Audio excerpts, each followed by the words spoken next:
Joining us now is Joel Burney from the Australia, Israel and Jewish Affairs Council. Joel, great to speak with you. Thank you for joining us. I wish that this was the first time that we were seeing the protests like this erupt. In fact, I wish we were not seeing them at all. But can we get your reaction to what's happening in Washington, DC? Well, what you've seen, Gabriella, over the past couple of hours has been a terrible escalation in violence on the streets of Washington, D.C. Now, this is just a culmination of what's been going on in Western democratic societies ever since October 7. This very vocal minority, this rabid crowd of a mixture of those from the Muslim community and then those beefed up by the socialist left community, have taken it upon themselves to disrupt all life in all of these places, not just isolated in the United States, in Canada, the streets of Toronto, in the United Kingdom, in the streets of London and other cities as well, in Paris, in France, but also here locally in Australia. We've seen an unrelenting disruption of daily life to Australians, where the focal point is this very, very vicious and violent protest movement. What did you make of what Benjamin Netanyahu had to say? So I think he said a lot. He had a long speech. And what I will point out is that there's a lot of media reporting about the protests outside, the protests inside, and the handful of Democratic Congress people that boycotted the session. But what I will say is this. Firstly, this was an invitation by the Speaker of the House to Prime Minister Netanyahu, which he accepted. Prime Minister Netanyahu has addressed Congress before, and he's one of the leaders that's addressed Congress the most in his time and his tenure. So I think it's important to note that the significant majority of both houses of Congress were steadfastly behind Netanyahu, the State of Israel, and also what he had to say today. So I think that should not be missed in all of the whitewashing of this, of the reporting. Yes, Democrats boycotted. Yes, Rashida Tlaib decided that she would be, tried to dramatize it and take the spotlight away from him. But I do think it is important to reiterate that the alliance between the two is very strong. It has had challenges over the past couple of weeks and months, and may go through more challenges indeed in the future leading up to the general election. But from what I saw in the number of standing ovations that he received, there's no doubt that there is significant support for Benjamin Netanyahu, but most importantly, the State of Israel.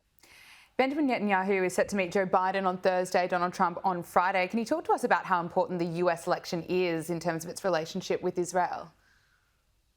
So I think he's also meeting with Vice President Kamala Harris on Thursday, which I think is critically important. Now, I do note that she was not in the chamber during the speech a couple of hours ago. Some have interpreted that as a slight against Prime Minister Netanyahu, but I'll allow everyone else to come to their conclusions. He is going to meet with her and with President Biden. So before I get on to Trump, just a quick word about what we can expect if there is a smooth transition from President Biden to Vice President Kamala Harris as the presumptive nominee.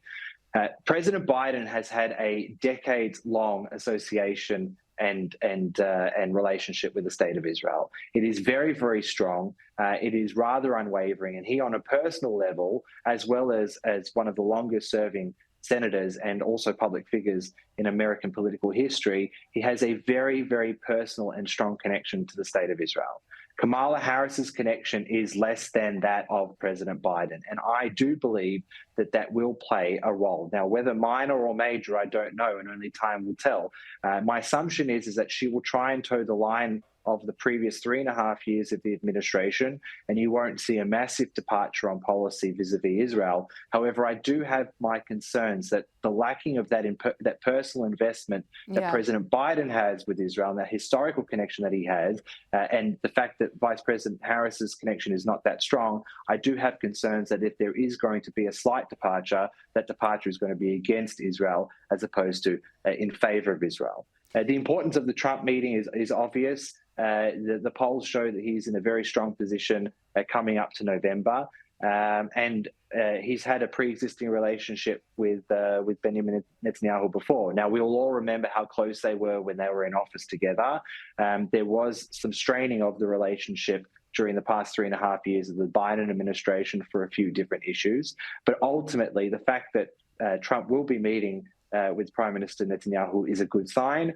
And let's not forget that one of the largest achievements in American foreign policy history, at least since the turn of the century, was the Abraham Accords. And that Abraham Accords brought normalization and peace between Israel and a handful of Arab countries, namely Bahrain, the United Arab Emirates, Morocco, and Sudan. Now, we cannot underestimate the importance of such alliances, and I think that Netanyahu touched on this during his speech. The hope is that any presidency, whether or not that's President Harris or President Trump, will use the Abraham Accords as a foundation to what can grow in the region to create a much safer environment for what's going on there. An Israel-Arab alliance that takes the nefarious actors, namely Iran and the regime and its proxies, and make sure that united, they can all fight the struggle together. And there was evidence of that clearly on April the 14th, when Iran launched a barrage of cruise and ballistic missiles and attack drones into Israel. And they weren't just intercepted by Israel, the UK, and the United States. They were also intercepted with the assistance of Saudi Arabia and Jordan as well. So we're looking at a whole new potential for a regional stability agreement. And President Trump was able to do that with the Abraham Accords before. And the hope with Israel is that he'll be able to build on that in the future. It's so important that we factor that in as we look at the US election. Benjamin Netanyahu has indicated that negotiations with Hamas may be improving over a potential hostage release and ceasefire deal. What's the latest?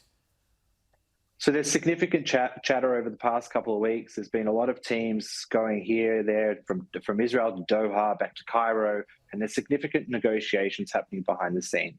My estimation is, and my hope is that we are inching closer to an agreement. There are a few very important sticking points. The patrol of the Egypt-Gaza border, where the majority of arms were smuggled, the ability of Israel to maintain security control and protection of its citizens, and also the amount of Palestinian prisoners who will be released in return for the Israeli hostages. So these are the things that are being ironed out now.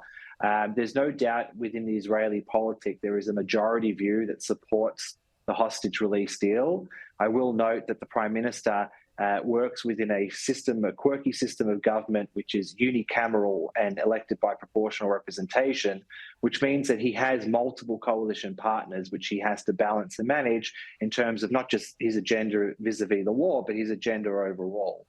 So whilst these moving parts keep moving, my hope is that there is progress towards it. The final thing that I'll say is that if President Biden is going to stay in power, which looks like he will until November, or until January, until the handover, it will be an important part of his legacy to get a win on the foreign policy stage. And if he is able to assist in getting a negotiated truce between Hamas and Israel for the release of the hostages, I think that he can consider that to be a bit of a win and to etch that into the end of his legacy as he's walking out the door. While these negotiations are taking place, families in northern communities in Israel that were forced to evacuate because of the war have been told that they're not able to return to school in their hometowns when school gets underway in September. And that is the reality for tens of thousands of families, isn't it? Gabriella, you raised such an important point, and unfortunately this is one of the very important stories that is missed with all the fog of war that we've been reporting since October 7. And there is, since Hezbollah started its launch of rockets and drone attacks in the north on October 8, the day after Hamas launched its genocidal attack into southern Israel, about 75 to 90,000 residents of the north, a 5-kilometre buffer zone between Lebanon and Israel, have been evacuated from their homes. And they've been living in temporary accommodation in hotels ever since the 8th of October. So the news that they will not be able to, well, the school kids will not be able to return for the new school year that starts in September is very sad and very troubling. So there's a number of people that are displaced, and there's no view on the horizon as to when they can return.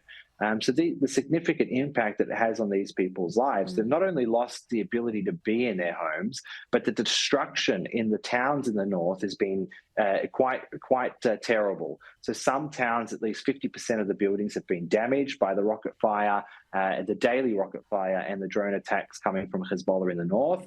And essentially, and unfortunately, due to this conflict, certainly in the north, Israel is shrinking, and Israel has shrunk its territory by about 5 kilometers from today from October 8 until today. And that's obviously an untenable situation for Israel to maintain for the long term. So I think that it will impact the psyche of not just those residents who are displaced, but those in the whole country about the despair of the families unable to return. But it will exert certain pressures on the government to look to a different solution to the northern situation than they currently have on the table. And that could be the one of two things: either a diplomatic resolution with the assistance of the United States and others to get Hezbollah fighters to remove themselves from southern Lebanon and to retreat to the Litani River, which is part of a UN Security Council Resolution 1701, which ended the Second Lebanon War in 2006. Or the unfortunate other alternative is if a diplomatic avenue cannot be reached, then I do expect that the potential for a war in the north between Israel and Hezbollah is increasing in probability as the days go on. It is just so heartbreaking to hear what the people of Israel are going through and then seeing acts of anti-Semitism just displayed right around the world. Joel Burney, thank you so much for speaking to us here on Power Hour. Thank you, Gabriella. Always a pleasure.